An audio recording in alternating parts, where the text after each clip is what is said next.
starting to record one of these videos is sort of like, I imagine, standing on the edge of a cliff with one of those human flight things, you know, the membrane wings and all of that, and you've got to have faith that you're going to start flying in a minute, but you jump off the cliff, you've got to do it.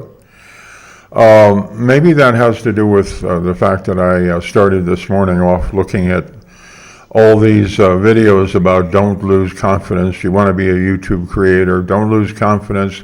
Keep at it. Be consistent. Don't worry about the ideas and all this stuff.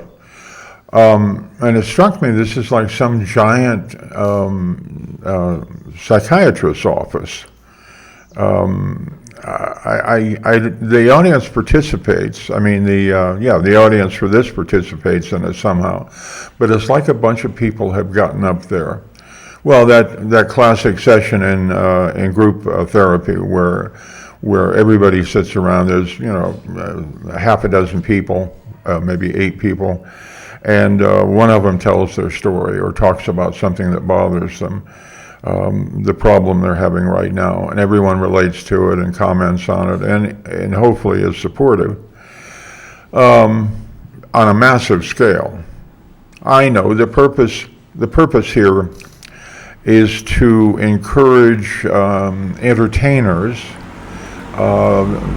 teachers, mentors, that's on this side of the camera, and hooking them up with people out in the audience that need mentoring or need to learn about something or need reassurance that they're not the only one that feels this way. A vast scale. But I know YouTube's purpose is commercial.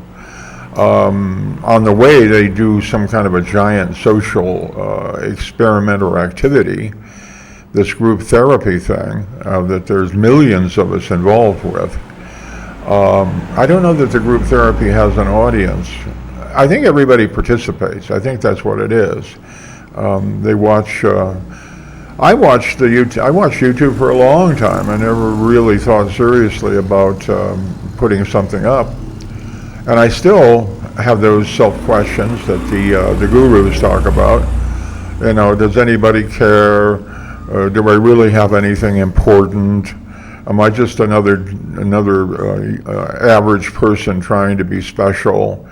And who cares that I'm old anyway? It only matters to me. All of that, self-doubt, questioning of self. Not a bad thing. You come up with an answer of some kind. And mine is, why not? I mean, what's the downside to it? Do you have to make the rent as a human being? Do you have to pay the rent? Well, I can't come up with the rent. That's all right. I'm living rent-free as a human being.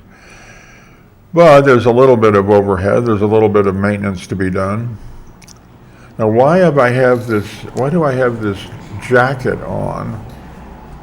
This thing designed for colder weather. Because one of the things that happens down here in Ecuador is that if it gets cool at all, and that's upper 60s, 70 actually feels cold, or cool. According to my thermometer, it's about 68 outside and 70 inside. But after a while, after you get used to the warmer temperatures, and yeah, this is in February, so you in the Northern Hemisphere, I hope you feel jealous. That will make me feel better. But you get acclimatized to it, and 70 seems cool. But it's only going to get another, 5, 6, 7, 8 degrees Fahrenheit. And it's because of fog. That's what it is quite often. That's what it is in San Francisco, the fog off of the sea. Here, we're a little ways from the sea, but it's the clouds that are sitting right on top of the Andes that's causing it to feel cool. And I got to say, sunshine improves outlook, makes things better somehow just by itself. Sun might be out later this afternoon, and we also might have showers. Hey, I was out yesterday. we're in the middle of Carnival, which is the local equivalent of Mardi Gras. At Mardi Gras, people drink quite a bit. Here they drink a bit, but mostly it's the kids with their water cannons, because part of the tradition here is you get to squirt everybody. If you're a kid, it's indiscriminate. And so I was the victim of a drive-by shooting yesterday. I walked to the grocery store, about a block away. Maria and Papito have a nice little grocery store. It's close and they got just about everything. So I walked over there, and on the way, this pickup truck comes by. It's full of kids and buckets of water, probably.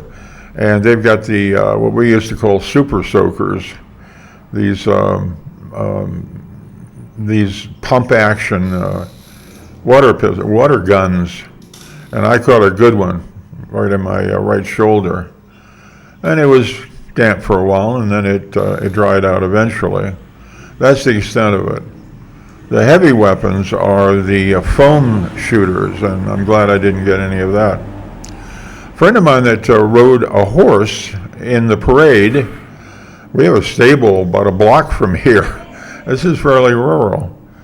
My friend rented a horse and joined the horse contingent at the parade. And she said that people, it was getting out of hand. People were squirting the horses, and the horses did not appreciate it. And this is an example of horse sense. I said, well, I totally agree with the horses. Gringos, a lot of them have difficulty with the water thing here, but it's not anything you're going to get too injured by, and you just stay indoors a little bit more, or stay in trailitos downstairs. But I've been staying in mostly. I put out a lot of YouTube content. Well, it's video. I don't know if it's content. We'll find out if it's worthy of being called content. Stay with it, they say. Be yourself. Heard that quote from Oscar Wilde, be yourself because everybody else is taken. I've never tried to be anybody else. And the self-doubt is that, yeah, so what? You're unique. You're you. Nobody's like you. Nobody wants to be like you. It's just the self-doubt, the feeling of what's my self-worth. No, I never was much into my profession or what I did for a living. Now, a lot of people, they are very invested in that. So when they retire, when they inevitably stop doing that job, their identity is put on hold, and they find who they are. And they're not always happy with that. But when they are somebody, and they confront, hopefully they confront it and come out the other side with a more solid appreciation of who they are, and a greater value of their self-worth and what they might have to offer the world. I don't know. Mostly I'm just reassuring people. I don't know. I have no idea whatever audience I've garnered, what they get out of this. Like I say, there's no accounting for taste. But maybe it's just somebody that is talking to them, and I am talking to you. Vast thousands, maybe, when this thing kicks off. That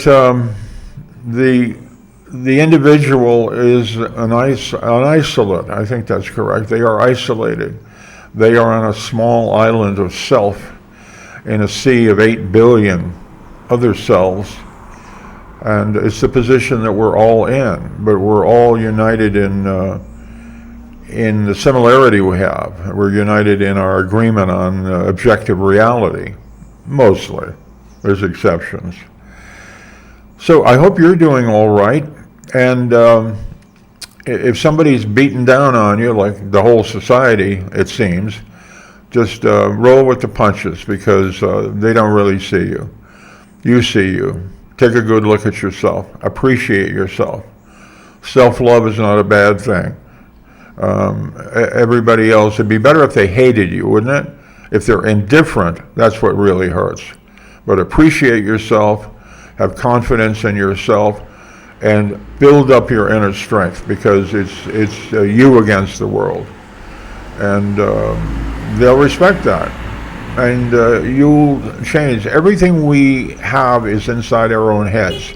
The outside world is inside our own heads. I had to do a thing on that. My theory of identity, my theory of consciousness, of what these human animals are ultimately. I might go over and make breakfast too. All right, you take care of yourself, and I'm going to keep doing these. Why not? Doesn't cost me anything. Ciao.